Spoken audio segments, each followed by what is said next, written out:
Who's the officer? Who the nation see? Thief sou-sou money. Who come Nagari? You have to explain that one. Who's the officer? Who the nation see? Thief sou-sou money. Who come Nagari? It's how you do that. I had to learn that dance. Our African brothers would have given a classic, and we celebrate our Africanness in the song, even though we don't know what they're saying. All right, so and of course, let's have this conversation. Mr. Martin George, attorney at law, former chairman of the PSC. Good morning, Mr. George. Good morning. All right, we're going to try again. We're not hearing you. We're going to try to reconnect.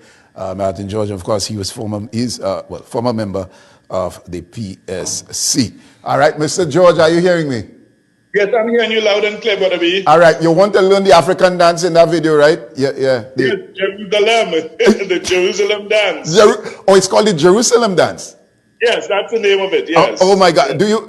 And you know, we're so far removed from our African roots, right? They're singing in a language, or the song is in a particular African language, that we don't have a clue what they're saying, yes? But that's anyway, right. Yeah. All right, let's get into it. Yeah, let's get into it. Of course, we are dealing with the seizure of quote-unquote sou-sou money. And of course, we saw the officer. We'll get into that. But let's talk a little bit about the sou-sou, the culture. Well, they call it sou-sou. You know, and I know what sou-sou is. However, this new presence of this pyramid scheme, as they call it, I want you to give me an overview as to what this new, well, it's not so new, but anyway, this presence of,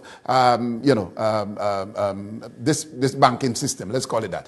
Give us a perspective.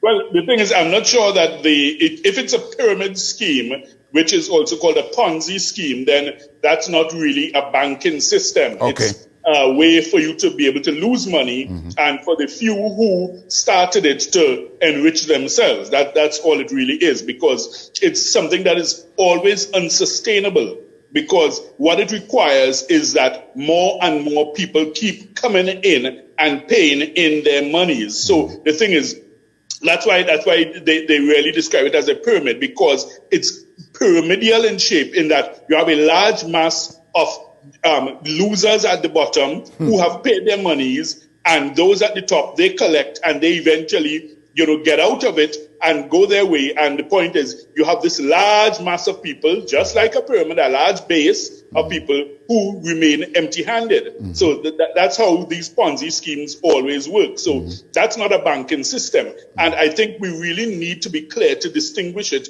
from a sou-sou, which is a traditional method of trying to save monies, which is not like a pyramid scheme at all. And I don't know why people are, conflating the two and, mixing up the two issues almost as if they're one and the same. They are not. A sou-sou is one where, it's privately managed, and it's not within the confines of the strictly regulated banking or financial sector.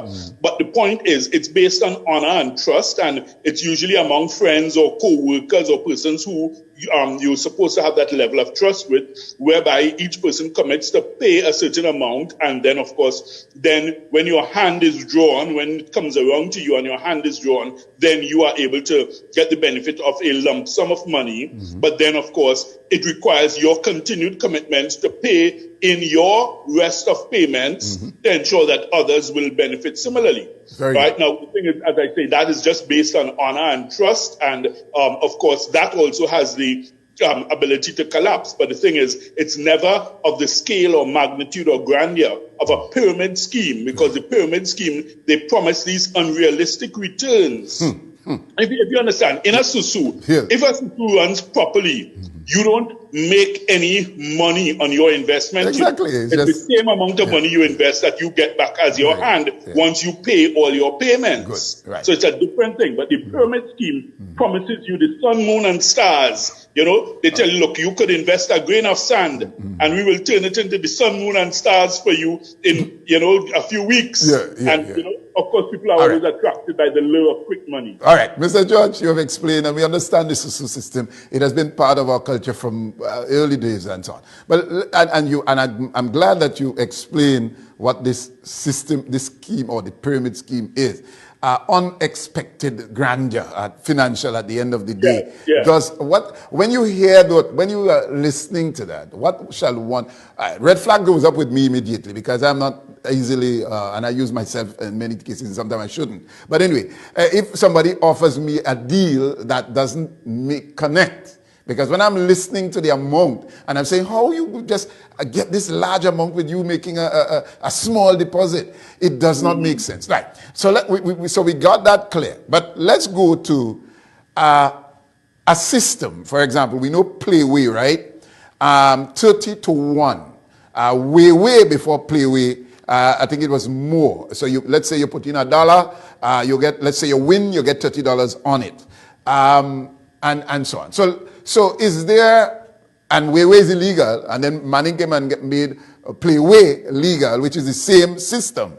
Now, that works given that it is governed and it is run, it was legalized, and we invest in that, although it is gambling. Right. Mm-hmm. With this scheme, is it this similar gambling? Because at the end of the day, you're not sure, let's say a few people drop out when they receive the large amount. What happens there?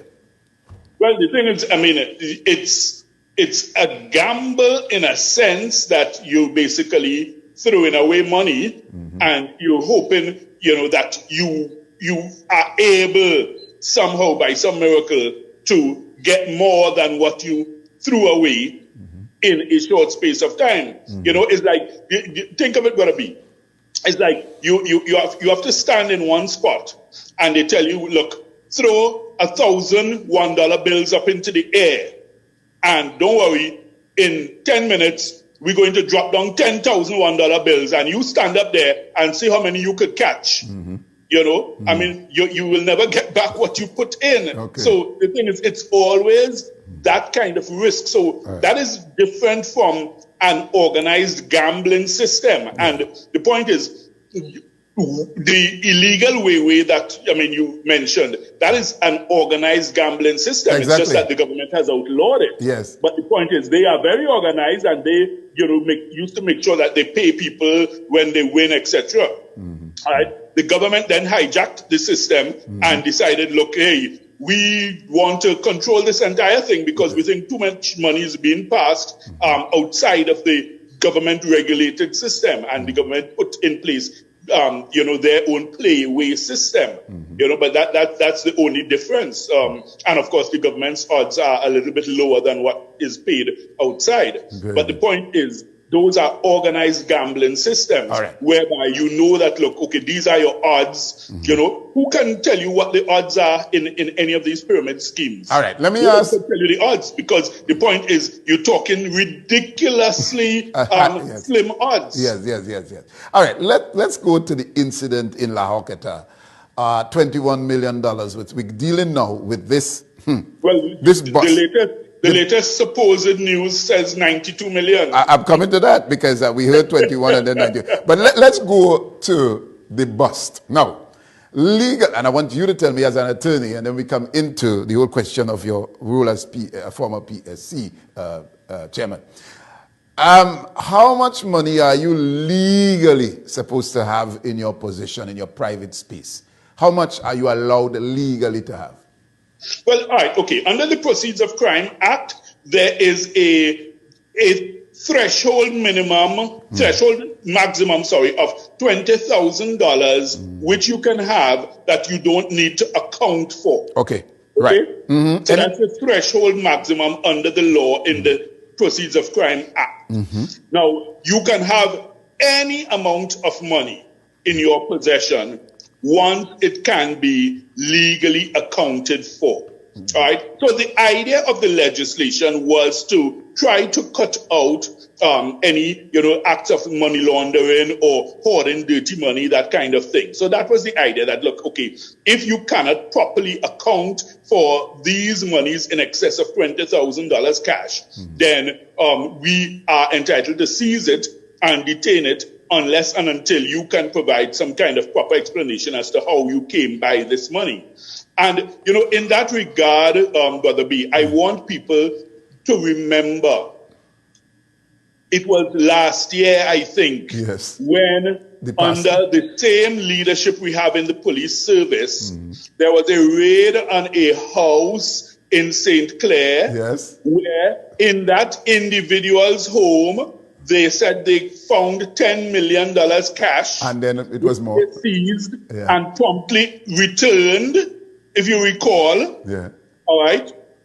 I don't know if you recall the percentage. I think it was 1, if you understand me. Right. So in those circumstances, there was never any allegation to say, well, okay, this was the part of our money laundering operation or anything of the sort. Right. So the point is, once you can properly account for it, then there's the money is returned to you. Okay. And that's the end of the story. You're able to keep your money. Yeah, Mr. George, let's go back a little bit, right? And I want to stay with that. We could pick up on the pastor, the church, the money that was supposed to be, was supposed to change. He couldn't deposit, he couldn't have it changed because it was being investigated, went over the legal amount and so on. And so we've had incidents of people having more than the $20,000 in their possession. Now, let's deal with this particular incident.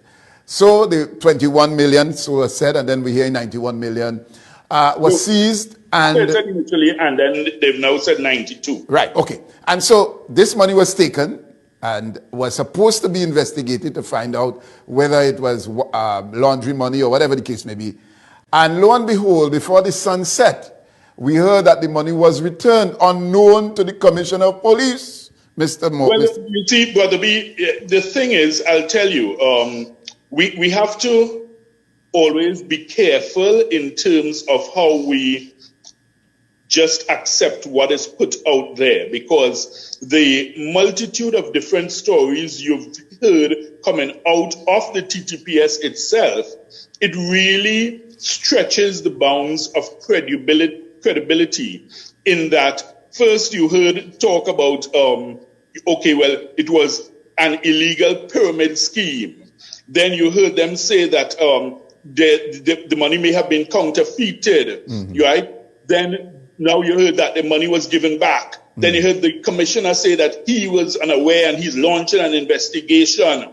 Then you heard after that, oh, well, this may have been money laundering. So the point is, the more they keep shifting ground and changing their stories, it just, you know, the public, I can tell you, you look at all the feedback from people, it just really stretches the bounds of credibility, and it makes it very difficult for people to really believe, you know, in terms of the integrity of that operation.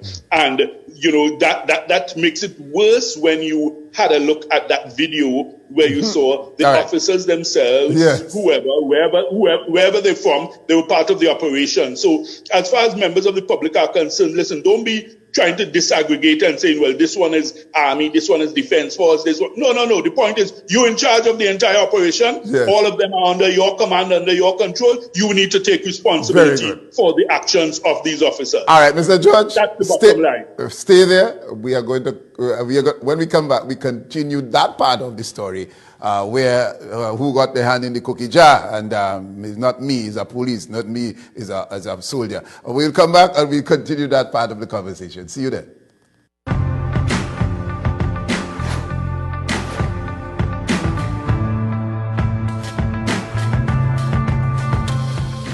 For the perfect decor to accentuate your home, Lynn's Variety Store has it all. From bedroom and bath sets, dinner sets, household accessories and appliances, even ladies' accessories and brown school shoes. Located